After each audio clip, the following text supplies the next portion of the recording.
परंतु प्रेम करावे हे कळले आम्ही. ह्याच्यातलं विसरुनी भीती विसरुनी घाईमध्ये आमच्या एका मित्राला आम्ही सांगितलं होतं, त्याची चांदणी चौकात गाडी पकडली होती. गाडी हालत असताना तेव्हा आम्ही सांगितलं होतं की विसरुनी भीती विसरुनी घाई प्रेम करू नकोस, काहीतरी भीती ठेव.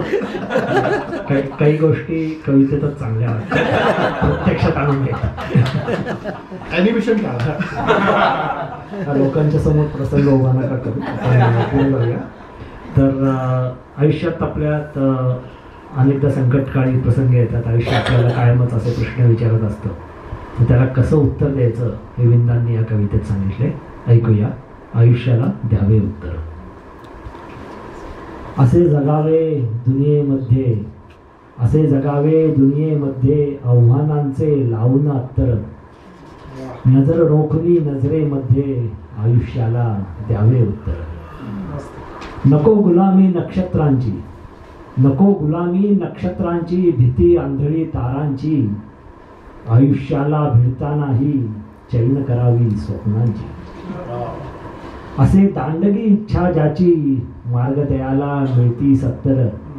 नजरेमध्ये नजर मिसळून, आयुष्याला द्यावे उत्तर.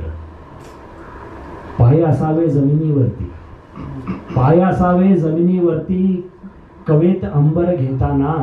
ते आकाश नाही म्हणत, अंबर म्हणतात.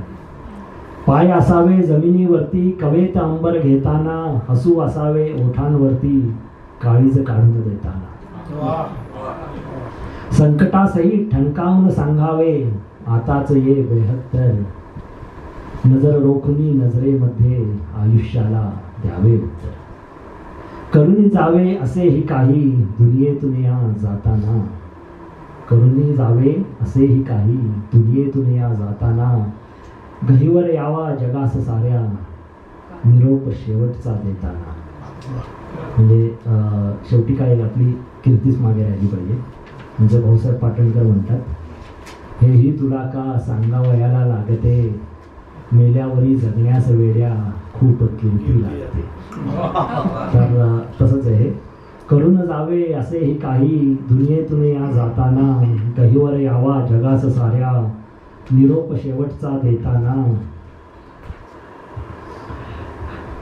त्याच्यानंतर आता आपण हा जो सेक्शन आहे तो इथेच थांबूया.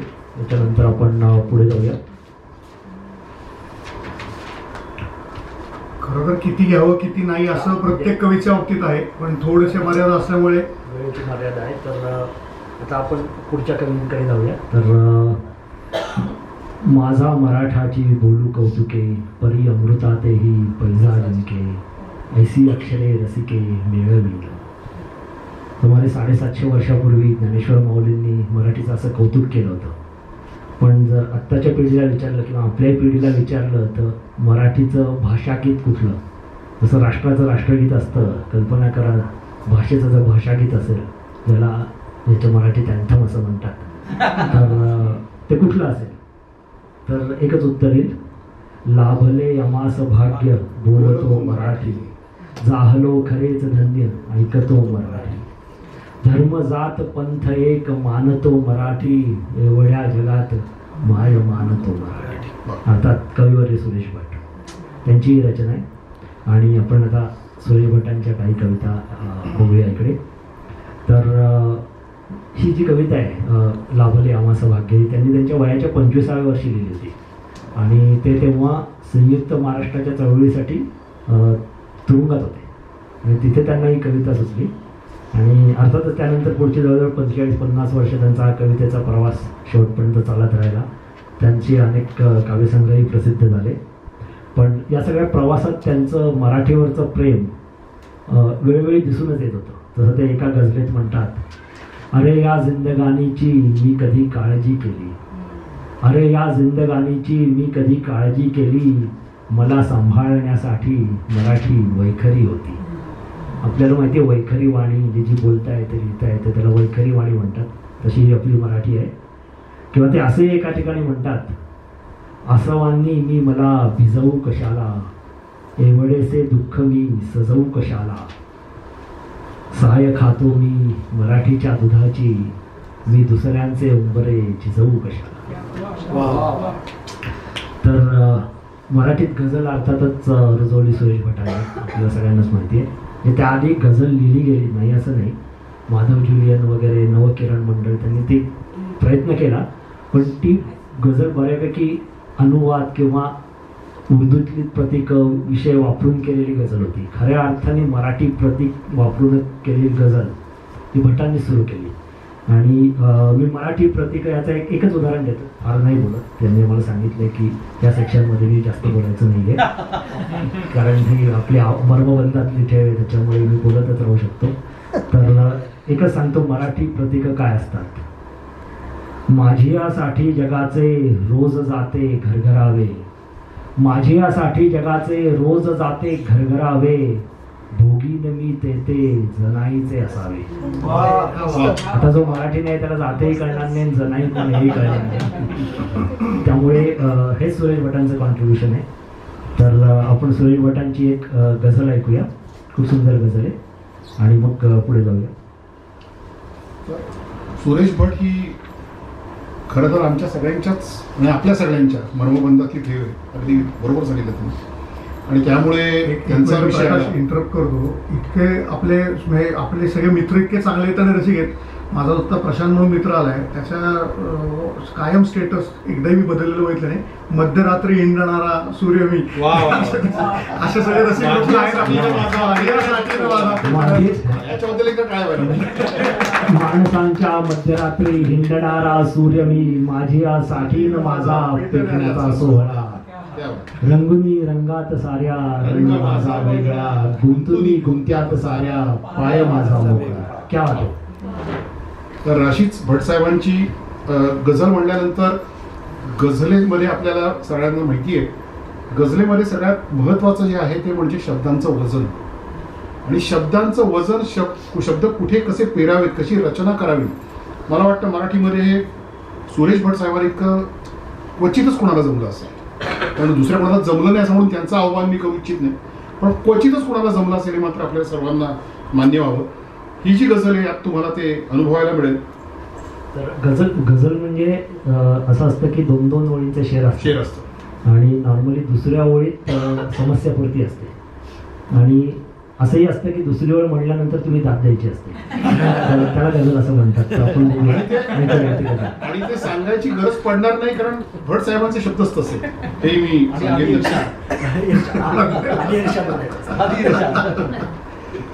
तर मला वाटतं बहुतेक सगळ्यांना कदाचित ती गझल माहिती असेल. खूप लोकप्रिय गझल आहे, आणि अर्थात भट साहेब सादर करताना ती फार वेगळ्या पद्धतीने करतात. आम्ही तिथे पोचू शकणार नाही, आम्हाला पूर्ण कल्पना आहे, त्यामुळे आम्ही आमच्या पद्धतीने करतो. मनाप्रमाणे जगावयाचे किती किती छान बेत होते, मनाप्रमाणे जगावयाचे किती किती छान बेत होते, कुठेतरी मी उभाच होतो, कुठेतरी दैव नेत होते.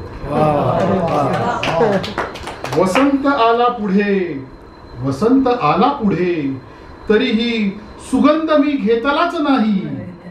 वसंत आला पुढे, तरीही सुगंध मी घेतलाच नाही. उगीच का ताटवे फुलांचे मला शिव्या शाप देत होते. उगीच का ताटवे फुलांचे मला शिव्या शाप देत होते. कुठेतरी पाहिले तुला मी, नेहमीचा प्रसंग आहे. कुठेतरी पाहिले तुला मी, जरी तुझे नाव आठवेना. बरोबर, कुठेतरी पाहिले तुला मी, जरी तुझे नाव आठवेना. करू तरी काय हाय, करू तरी काय हाय, तेव्हा खरेच डोळे नशेत होते. सगळ्यांची कल्पना जागृत झालेली असेल. अरे अरे, ही नशा तिच्याकडे बघण्याची होती, समजून घ्या. असूनही बेचिराख जेव्हा, असूनही बेचिराख जेव्हा, जगायचे श्रेय जिंकले मी. असूनही बेचिराख जेव्हा, जगायचे श्रेय जिंकले मी. कितीतरी लोक आसवांची प्रमाणपत्रेच घेत होते. जरी जीवाला नको नकोशी, जरी जीवाला नको नकोशी, हयात हासून काढिली मी. जरी जीवाला नको नकोशी हयात हासून काढिली मी. निदान जे दुःख सोसले ते सुखात होते मजेत होते. निदान जे दुःख सोसले ते सुखात होते मजेत होते. बघून रस्त्यावरील गर्दी कशास मी पाहण्यास गेलो. बघून रस्त्यावरील गर्दी कशास मी पाहण्यास गेलो. धुळीत बेवारशी कधीचे पडून माझेच प्रेत होते. धुळीत बेवारशी कधीचे पडून माझेच प्रेत होते. मला विचारू नकोसा आता, मला विचारू नकोसा आता कुठून हे शब्द आणले मी. मला विचारू नकोसा आता कुठून हे शब्द आणले मी. तुझेच आलाप काल रात्री, तुझेच आलाप काल रात्री उसासणाऱ्या हवेत होते. भटसाहेबांची अप्रतिम गजल. सुरेश भट आणि गझलांचा विषय निघालाय म्हणून एक थोडस सांगतो. फार फार विषयांतर नाही करत. चालेल, उपकरकडे नाही बघितलं तरी चालेल. तर त्यांना अर्थातच आपल्या कलेचा, आपल्या गझलांचा खूप अभिमान होता. आणि त्यांनी एकदा एक उदाहरण दिलं होतं की आपल्या सगळ्यांना माहिती आहे मालवणं टाक दीप हे गाणं. तर त्यांना त्याची एकच ओळ सुचली होती. ती सुद्धा ते असं सांगायचे की पहाटे ते असे बसले होते त्याच्या कडेला गप्पा मारत आणि तिथे कोणतरी बासरी वाजवत होतं. तर त्यांनी विचारलं कुठला राग रे. तो म्हणला भटियाला. तर तो ऐकता ऐकता, त्यावेळी म्युन्सिपाल्टीचे दिवे असायचे आणि तो दिवा विजला, पहाट होता ती. आणि त्यावेळी त्यांना शब्द सुचले होते मालवणं टाक दीप चेतवून अंगाला. एवढी एकच ओळ त्यांना सुचली. त्याच्यानंतरची ओळ त्यांना काही केल्या सुचली नाही. आणि नंतर त्यांच्याच शब्दात की ते जवळजवळ वर्ष 2 वर्ष झगडत होते एक एक अंतरा त्यातला लिहायला. हे गाणं अशा पद्धतीने पूर्ण झालंय. एवढे कष्ट असतील एकेका कवितेमागे. आणि म्हणूनच त्यांना त्यांच्याचा अभिमान होता. आणि म्हणूनच मी म्हटलं की ते शब्दांचं वजन ते आपल्याला त्यांच्या प्रत्येक शब्दात दिसतं. खरंय. तर हा अभिमान अर्थात त्यांनाच नाही, प्रत्येक शायराला असतो. आमचे भाऊसाहेब पाटणकर पण म्हणायचे नुसतेच ना तुमच्या दुनियेत आलो आम्ही गेलो आम्ही. भगवन तुझ्या दुनियेस काही देऊन गेलो आम्ही. शायरी अर्पून गेलो अरे माझे सर्वस्वती. दुनिया तुला विसरेल भगवन ना आम्हा विसरेल. भटसाहेब असंच म्हणायचे. त्यांनी त्यांच्या एका तारण नावाची एक गझल होती. एकच शेर ऐकवतोय. तारण नावाची गझल होती. त्यातला हा शेर आहे. तारण आपल्या सगळ्यांना तारण म्हणजे काय माहिती. आपण काही कर्जावर रक्कम घेतो तेव्हा एक कोलॅटरल सिक्युरिटी, वकील साहेब जास्त सांगतील त्याच्यात मराठीमध्ये, त्याला तारण असं म्हणतात. तर इथे काय ठेवलंय तारण बघा. होता न साधा एवढा जो शब्द मी तुझला दिला. गझलेला दिलेला शब्द आहे हा. होता न साधा एवढा जो शब्द मी तुझला दिला. एकाच शब्दाला उभे आयुष्य तारण राहिले. तर अशी कोणती गझल होती. तर आता आपण भटसाहेबांची अजून एक कविता ऐकूया. कवितेबद्दल ओंकार सांगेलच आणि नंतर पुढे जाऊया. भटसाहेब म्हणलं. भटसाहेब अजून एक नाव असंच उभं राहतं जे ज्यांच्याशी एक त्यांचं अनामिक मैत्र होतं. नात्याचं नाव आपुल्या देऊ नकोसं काही अशा स्वरूपाचं मैत्र असलेलं भटसाहेबांचं एक द्वैत नातं म्हणजे मंगेशकर कुटुंब. सगळेच मंगेशकर कुटुंब. इतक्या त्यांच्या शेवटच्या आजारपणामध्ये त्यांना 8व्या मजल्यावरती 3 महिने बाळासाहेबांनी स्वतः काळजी घेतली होती असं आम्ही पण बघितलेलं आहे. दिनांशी थोडासा कायदेशीरदृष्ट्या संबंध असल्यामुळे त्यातले काही किस्से माहिती आहेत. तर अशातही जेव्हा 60 वर्ष त्या पूर्ण झाल्या त्यांना, तेव्हा त्यांनी कविता भटसाहेबांनी लिहिली होती. आणि मला असं वाटतं की ही कविता आहे. आता मावशी आपल्याला आपल्या सगळ्यात सिनियर आहे आत्ता. तर मावशीच्या पिढीतल्या सगळ्यांनीच हे कष्ट अनुभवले असतील. मे बी गायकीच्या क्षेत्रात नसेल पण स्वतःच्या जगताना. त्यामुळे ही कविता फक्त आशाताईंना उद्देशून जरी भटसाहेबांनी लिहिली असली तरी ती सगळ्याच त्या पिढीला लागू होते असं मला मनापासून वाटतं. कारण अनेक त्या पिढीने कष्ट भोगलेले आहेत. तारुण्य तुझ्या हृदयाचे हे असेच बहरत राहो. वार्धक्य तुझ्या जगण्याला हे असेच विसरत राहो. तारुण्य तुझ्या जगण्याचे हे असेच बहरत राहो. वार्धक्य तुझ्या जगण्याला हे असेच विसरत राहो. आता न तुझे कुठल्याही जखमेशी देणे घेणे. आता न तुझे कुठल्याही जखमेशी देणे घेणे. पाऊस तुझ्यावर साऱ्या सौख्यांचा बरसत राहो, तारुण्य तुझ्या हृदयाचे हे असेच बहरत राहो. तू सरगम सुखदुःखाचा, तू सरगम सुखदुःखाचा जपलास कसा उमजेना, तू सरगम सुखदुःखाचा जपलास कसा उमजेना. हा कैफ तुझा माझ्याही दमन्यातून उसळत राहो, तारुण्य तुझ्या हृदयाचे हे असेच बहरत राहो. तुझं बघून हटल्या मागे, तुझं बघून हटल्या मागे आलेल्या वादळ लाटा, गलबत तुझ्या गीतांचे गझलांचे सुखरूप राहो, तारुण्य तुझ्या हृदयाचे हे असेच बहरत राहो. तू अमृतमय मद्याचा खळखळता अक्षय प्याला, तू अमृतमय मद्याचा खळखळता अक्षय प्याला, एक एक घोट सुकलेल्या शब्दांना फुलवत राहो, तारुण्य तुझ्या हृदयाचे हे असेच बहरत राहो. ही सांजन आयुष्याची, ही सांजन आयुष्याची आताच उजाडत आहे. चंद्राला समजून गेले सूर्याला उमगत राहो, तारुण्य तुझ्या हृदयाचे हे असेच बहरत राहो. तुमच्या म्हणला तसं आधीच्याच नाही, आपल्या पिढीने विचार करावा, कारण ही सांजन आयुष्याची आताच उजाडत आहे. चंद्राला समजून गेले सूर्याला उमजत राहतो. क्या बात आहे. तर आता आपण आपल्या कार्यक्रमाच्या मध्यंतराच्या जवळ आलेलो आहे. तर सुरेश भटांनी लिहिलेलं एक गाणं ऐकूया आपण. हे गाणं खास अशासाठी आहे की हे एकमेव गाणं आहे जे त्यांनी चित्रपटासाठी म्हणून लिहिलं. अर्थात हे नंतर एल्गार काव्यसंग्रहात प्रसिद्धही झालं होतं.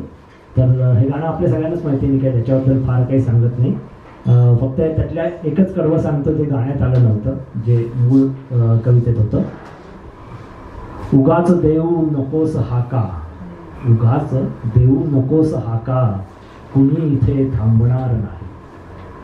उगाच देऊ नकोस हाका, कुणी इथे थांबणार नाही.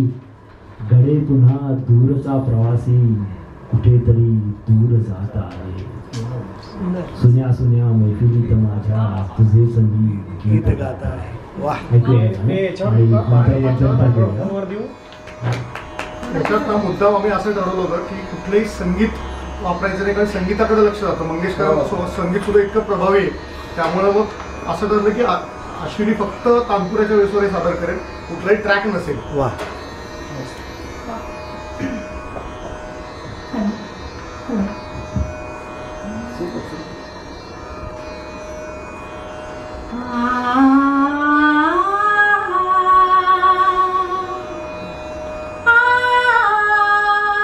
क्या बात है.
तुझ्या घरी दूर ओळखीचे उभा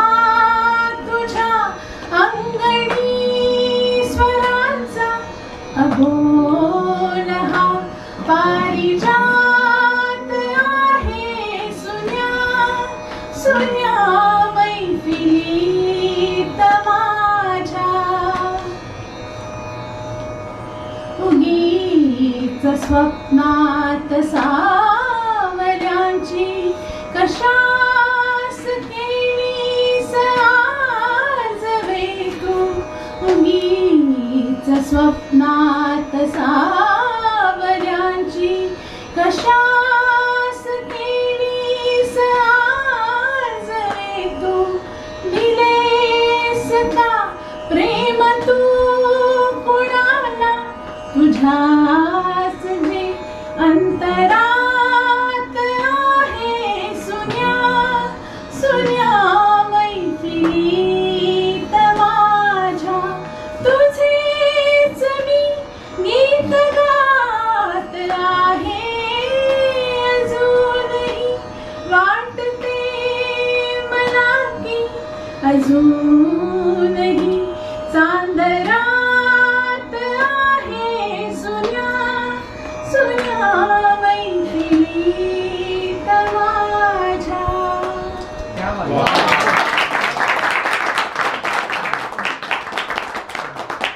वा. तर आता आपण एक 10 मिनिटाचा मध्यंतर घेऊ. तो 15 मिनिटाचा होईलच, पण तरी वेळेत या. आपण मध्यंतर एवढ्यासाठी ठेवलंय कारण हे बरेच जड जड काही काही शब्द होते ते मनात बसतील. त्याच्यानंतर आपण परत येऊ, अजून काही कवी, अजून काही कविता, अजून काही गाणी घेऊ. भेटूया 10 मिनिटात.